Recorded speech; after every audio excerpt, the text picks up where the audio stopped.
కంటోన్మెంట్కు జరిగే ఉప ఎన్నికల్లో అన్ని రాజకీయ పార్టీలు తమ టికెట్లను మాదిగలకే కేటాయించాలని కంటోన్మెంట్ దళిత సంఘాలు డిమాండ్ చేశాయి.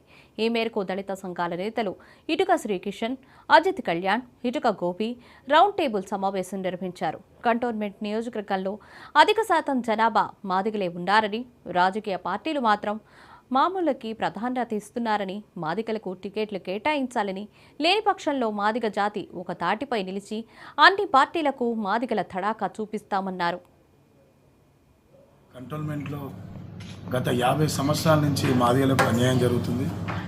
ఉన్న ప్రధాన పార్టీలన్నీ మాల వర్గానికే ప్రాతినిధ్యం చేస్తున్నది.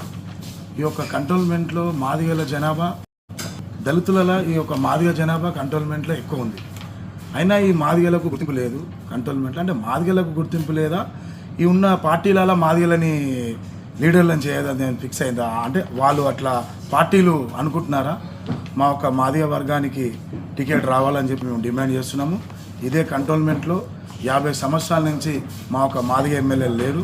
ఈ యొక్క మాదిగ ఎమ్మెల్యేని మేము అందరం మాదిగలను ఏకమై ఇప్పుడు గత 2-3 రోజులనే మేము రౌండ్ టేబుల్ సమావేశము, ఏ పార్టీ లేకుండా, ఏ సంఘం లేకుండా మాదిగలం అంతా ఏకమై మా యొక్క మాదిగ జనాభాని మేము ఏకం చేసి రౌండ్ టేబుల్ సమావేశం పెట్టి మేము మా యొక్క డిమాండు మాదిగలకు టికెట్ రావాలా, మాదిగకు టికెట్ ఇచ్చిన పార్టీ ఏ పార్టీ అని ఉండని మేము మా పరంగా మేము గెలిపించుకుంటాం, మాదిగలంతా ఏకం చేస్తాం. ఈ యొక్క పార్టీలో మేము ఒకటే బుద్ధి చెప్తున్నాము, ఇంకా వారసత్వం వద్దు. తండ్రి చనిపోతే బిడ్డ, బిడ్డ చనిపోతే అక్క చెల్లె అనుకుంటేది కాదు.